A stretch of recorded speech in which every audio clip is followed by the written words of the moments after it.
She hadn't spoken a single word in 10 years until a poor black boy from the Bronx walked into her billion-dollar mansion, and she whispered something that made everyone freeze. Not her doctors, not her mother, not the world's best specialists. A boy no one believed in.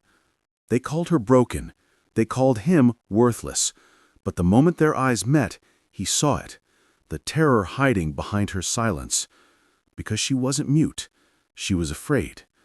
And her first words in a decade? They didn't just break her silence. They exposed a secret so deadly, two fathers had to die to keep it buried. Before we continue, tell me one thing. Which country are you watching from? I love seeing people from all over the world in the comments. And if you enjoy stories like this, feel free to subscribe. It really helps the channel grow, and I'd be grateful. The marble floors of the Rothschild mansion didn't just shine, they glared. Every tile reflected wealth, legacy, and power like a mirror held up to the world. A place where secrets whispered softer than the wind, and truth hid behind gold-framed portraits of ancestors who smiled with the confidence of people who had never been told no. Serafina Rothschild, heir to one of the oldest banking families in Manhattan, sat cross-legged on the edge of a velvet chaise near the grand window. Outside, the city roared with horns, engines, and ambition, but inside, she lived in silence so thick it felt like a second skin. She hadn't spoken in 10 years. Not a syllable, not a whisper, not a sound.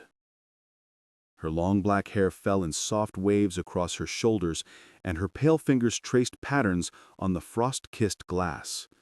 She was 16 now, but her eyes, a haunting shade of gray, carried the weight of someone far older, someone who had seen too much, someone who remembered too much. The psychiatrists called it selective mutism. Her mother called it embarrassing. The staff called it a lost cause. And Victoria Rothschild, the woman herself, believed something far crueler. "She's defective," she had told the social worker that morning, her voice cutting through the echoing halls like a blade. 10 years of the world's best specialists and nothing, absolutely nothing. The social worker shifted uncomfortably, clutching her clipboard like a shield. Victoria Rothschild's presence had that effect on people. The kind of cold authority that could make a grown man feel like a child. "We believe she needs a companion her age, someone different, someone relatable." Victoria scoffed. "Different? Do you mean poor?" The social worker swallowed. "We prefer the term environmentally diverse." But Victoria had already turned away, waving her manicured hand dismissively. "Well, maybe someone from his background can reach her damaged mind, since none of the expensive experts could." The staff exchanged glances but said nothing. Their whispers floated through the mansion after she walked away. What's next? Hiring janitors as therapists? Imagine thinking a boy from the Bronx can fix what 10 years of specialists couldn't. Ridiculous. Their laughter echoed down the corridors until the doors opened. Until he walked in. Ezra Thompson stood in the foyer of the mansion, gripping the strap of his battered backpack, the one with a broken zipper and a patch sewn on by his little sister. He looked out of place against the polished floors and chandeliers dripping with crystals like frozen rain. He wasn't intimidated, more like observing. Ezra always observed. At 18, he was already the man of his household. Not by choice. Life assigned him the role early. He had bounced through foster homes, survived neighborhood fights, and learned to hear danger before it arrived. Poverty didn't scare him. Gunshots didn't scare him. Hunger didn't scare him. But this mansion, this cold, suffocating wealth, the way the staff stared at him like he dragged the Bronx in behind his shoes, Ezra felt something he hadn't felt in a long time. Anger. Not for himself. He was used to judgment. But for the girl he was here to help. If this is how they treated him, a stranger with a heartbeat and a voice, how did they treat a girl who hadn't spoken in 10 years? He tightened his jaw as Victoria Rothschild approached. Her heels clicked sharply, like the ticking of an expensive clock. Her eyes scanned him, his dark skin, worn jacket, and rough palms, and a look of disappointment flickered across her face. "You're Ezra," she said, as if the name itself tasted cheap. "Yes, ma'am." "We expect you to encourage Serafina to communicate. That's all. Do your best. But don't expect much. She's complicated." Ezra didn't respond. He had learned silence was often more powerful than words. A maid hesitantly stepped forward to lead him into the sunlit room where Serafina waited. Ezra walked in quietly, placing each step carefully as if not to disturb the air around her. She didn't look up. She kept tracing that invisible pattern on the window, lost in a world no one else could see. Ezra didn't speak either. He simply stood across the room, watching her. Not with pity, but with understanding. He noticed the tension in her shoulders, the way her breathing hitched whenever footsteps echoed in the hallway, the way her fingers trembled when the door closed. This wasn't meaningless silence. This was fear stitched into her bones. Not emptiness, not brokenness. Terror. Ezra knew that look. He had seen it in kids hiding from violent foster parents. He had seen it in his siblings when gunshots cracked outside the window. He had seen it in the mirror on the worst nights of his childhood. Serafina finally turned her head, just a fraction, and their eyes met. For a heartbeat, the world held its breath. Ezra took one small step closer. Not enough to frighten her, just enough to say, "I see you." Her gray eyes widened, and for the first time in 10 years, her lips parted. Not to speak, but to breathe differently. A shift, a crack, the beginning. Ezra didn't know it yet, but the moment their eyes met, the truth started unraveling. The truth someone killed to protect, and the truth Serafina had been silent about for a decade. Malik Thompson had always been invisible, to the world, to the wealthy, even to the very people who walked past him every single day in the Bronx. But he wasn't invisible by choice. Life had carved silence into him too, not the kind where he couldn't speak, but the kind where speaking didn't matter because no one listened. At 14, he was already tired in ways children should never be. His mother worked double shifts at a laundromat. His father had died when he was 7, shot in a robbery gone wrong. And Malik carried a mind too observant for his age. Where other kids saw noise, he saw patterns. Where others saw faces, he saw emotions. Tiny, flickering details most people ignored. Some called it intuition. Others called it weird. His teachers called it overthinking. But Malik just called it survival. He could read fear in a stranger's blink. He could detect lies in the tightening of a jaw. He could sense stress in the way someone tapped the table, shifted their foot, or folded their hands. It wasn't a power. It was a response to a childhood full of danger, and he had become very, very good at it. The day everything changed. It happened on a Thursday. Rain poured over New York like the sky had cracked open. Malik's shoes were soaked, his hoodie dripped, and he pushed open the back door of the Stonewell Mansion, a place so rich it didn't even look real. He wasn't supposed to be there. He wasn't one of them. He wasn't a guest. He wasn't a student. He wasn't a patient. He was a temporary janitor hired for one day because the regular staff was sick. "Clean the West Wing hallway," the head maid told him. "Don't touch anything, don't talk to anyone, don't wander." He nodded, of course, but fate didn't need permission. As he walked past the tall glass doors, he saw her.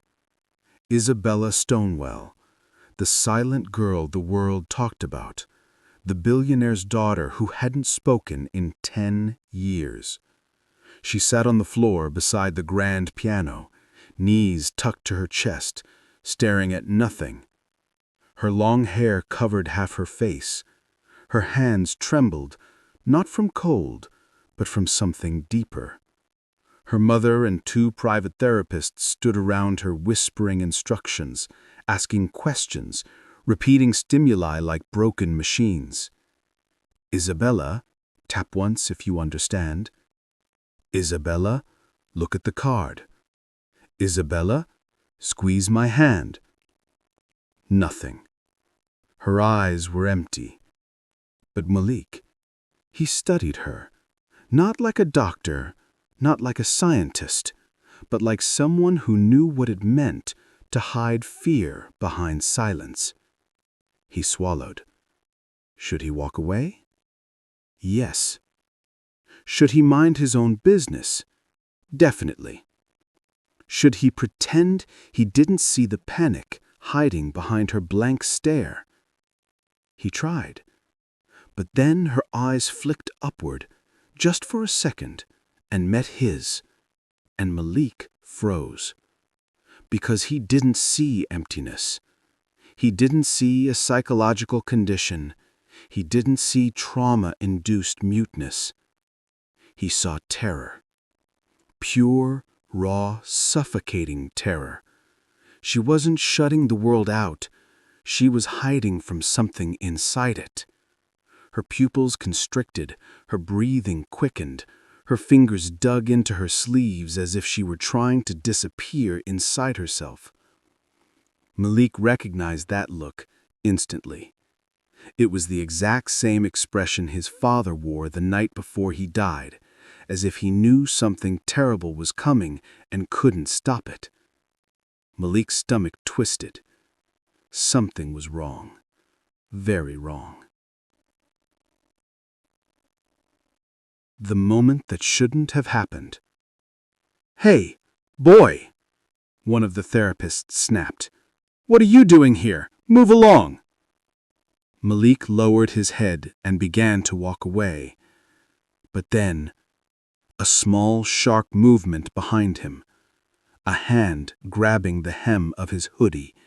A whisper of pressure. He turned. Isabella's fingers were clenched around his sleeve. Everyone gasped. She hadn't touched anyone in years. Her mother covered her mouth. The therapist dropped his clipboard. The maid nearly fainted. But Isabella didn't look at any of them. She looked only at Malik. Her fragile lips parted just a millimeter. Her throat moved. Her breath shook. And though no sound came out, the message was clear. Don't go. Malik knelt slowly. He didn't speak. He didn't touch her. He didn't push. He simply whispered the only words that made sense. You're not afraid of people, are you? You're afraid of something else. Her eyes widened. A tremor went through her body, and Malik felt it, the truth in her silence. She wasn't mute. She was warning them. Warning him. But warning him about what? He didn't know yet, but he would. Soon. Too soon. The room went still. So still that Malik could hear the faint ticking of the antique grandfather clock behind him. Every pair of eyes locked onto Isabella's trembling hand, still gripping the fabric of his hoodie like he was the last safe thing left in the universe. Her mother, Evelyn Stonewell, stepped forward, voice trembling. "Isabella, sweetheart, what are you doing?" But Isabella didn't move her hand. If anything, she clutched Moloch tighter. The therapists exchanged confused, offended looks. To them, Moloch was a nobody, a wet, underpaid janitor with second-hand shoes and 2 big gloves, someone who shouldn't even be in the same room as the billionaire heiress. "Mrs. Stonewell," one therapist said sharply, "this is a random staff worker. Her reaction is probably just a trauma response, an accidental attachment." "No," Moloch said quietly, surprising even himself. "She's not reacting. She's choosing." Both therapists spun toward him as if a street kid had just taught them how to spell. "And what, exactly," the older therapist sneered, "makes you think you understand anything about this girl?" Moloch's chest tightened. He wasn't supposed to talk back. He wasn't supposed to be noticed. But he couldn't unsee the fear in Isabella's eyes. He couldn't ignore it. He knew that fear. "I've seen that look before," Moloch said, forcing his voice to stay steady. "She's not shutting down because she's broken. She's reading something, remembering something." Evelyn's eyes flickered. Fear, then hope, then fear again. "Isabella," she whispered, kneeling. "Sweetheart, are you trying to say something?" Isabella didn't answer her mother. She didn't look at the doctors or the therapists or the guards hovering round the door. Her gaze stayed fixed on Moloch. Slowly, painfully, she raised her free hand and pointed. Not at Moloch, at the hallway behind him. Moloch twisted around. Nothing was there. Just a long corridor framed with marble pillars and expensive paintings. But Isabella's breathing grew frantic, shallow, rapid, terrified. She pointed again, harder this time. And Moloch noticed something the others didn't. Her hand wasn't trembling because she was scared in the moment. It was trembling because she was remembering something. Something terrible. His heart thudded. "What did she see?" he whispered. Evelyn swallowed. We don't know. She hasn't spoken in 10 years. Not since she was 4 years old. 10 years. A whole decade swallowed by silence.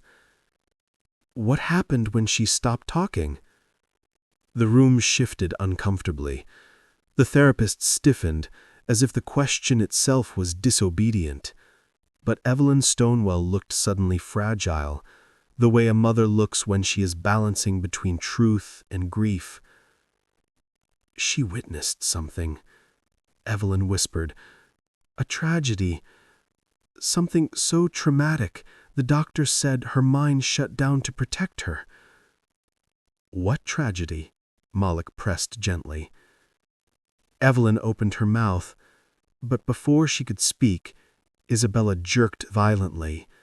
Her hand shot from the hallway back to Moloch's arm, gripping hard enough to hurt. Her lips parted, and this time, sound came out. Barely a sound, just a breath, a whisper broken by fear. But it was real. Her first audible word in 10 years. "Run." The room shattered into panic. Evelyn gasped. The therapist stumbled back. One guard cursed, another reached for his radio. But Moloch didn't move. He stared at Isabella's trembling face and understood. She wasn't warning him about ghosts from the past. She was warning him about something happening right now. Something coming. Something in the mansion. And something told Malik whatever she saw 10 years ago was happening again. The security team exploded into motion the second Isabella whispered that single, trembling word. Run. Malik was shoved aside as guards swarmed the hallway, guns drawn, radios crackling with frantic orders. The therapists backed themselves into corners, horrified, muttering excuses under their breaths. She didn't mean it. It's trauma. She's confused. But Evelyn wasn't confused. She looked like a woman who had just seen a ghost crawl out of her past. Isabella, she choked, grabbing her daughter's cheeks gently. Why? What are you warning us about? Sweetheart, what did you see? But Isabella didn't respond to her mother. Her wide, terrified eyes stayed locked on Malik. Like he was the only one who understood. Like he was the only one who could help. A guard barked at him. You, janitor, step back. But Malik didn't move. Something felt wrong. He looked down the long corridor Isabella had pointed toward. Nothing. Just polished marble, a staircase, oil paintings with gold frames. Nice. Silent. Pretending to be safe. But Malik's instincts, the ones forged in foster homes, violent neighborhoods, and nights where ignoring danger meant dying, were screaming. Something was hiding in the silence. He stepped toward the hallway. Malik, don't, Evelyn hissed. The guards will handle it. He shook his head. They're looking for the wrong thing. What does that mean? He didn't know how to explain it. He just knew. Danger wasn't always loud.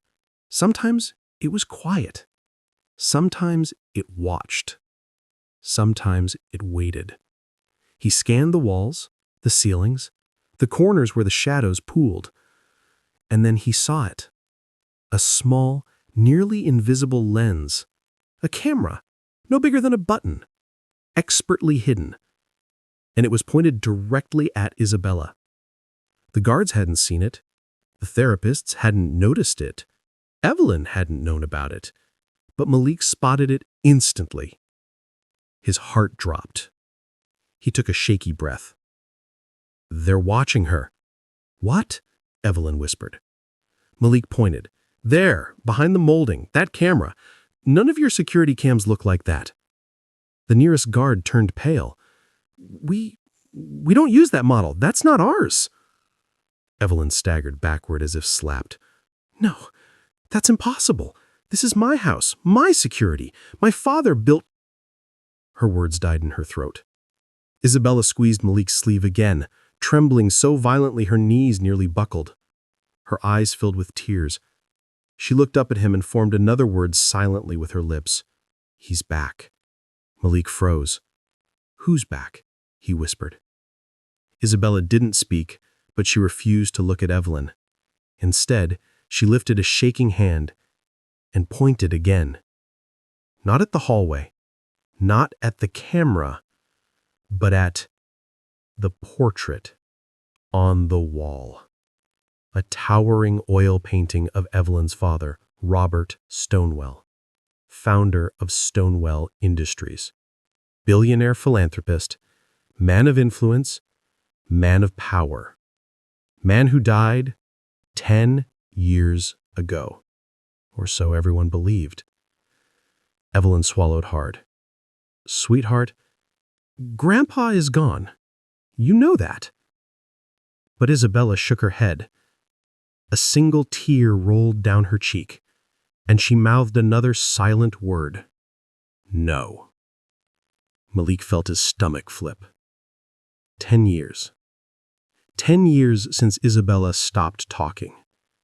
10 years since she witnessed a tragedy. What if the tragedy wasn't death? What if it was something she wasn't allowed to speak? The guards began ripping open wall panels, uncovering more hidden cameras, 5, 8, 10 of them, all pointed at Isabella's room. Evelyn clutched her chest. This is impossible. But Malik understood. This mansion wasn't being protected. It was being monitored, watched, controlled by someone who was supposed to be dead. And Isabella's whisper wasn't just a warning. It was a message. He's back, and he never stopped watching. Chaos erupted the moment the guards tore open the last section of wall. Behind the expensive wallpaper, behind the perfectly polished wood paneling, behind the illusion of safety, a hidden control box hummed to life. A light blinked red, then green, then red again. Malik stepped back as the realization hit him like a punch to the chest. "This is live," he whispered. "Someone is watching right now." Evelyn staggered into the nearest chair, her face draining of color. "This can't be. Dad has been gone for 10 years. This must be old equipment." Malik shook his head. "Old equipment doesn't blink like that. Somebody installed this recently." The guards scrambled to shut it off, but the box wouldn't stop humming. It pulsed like a heartbeat, steady, deliberate, alive. And that's when Isabella stepped forward. She didn't cling to Malik. She didn't hide.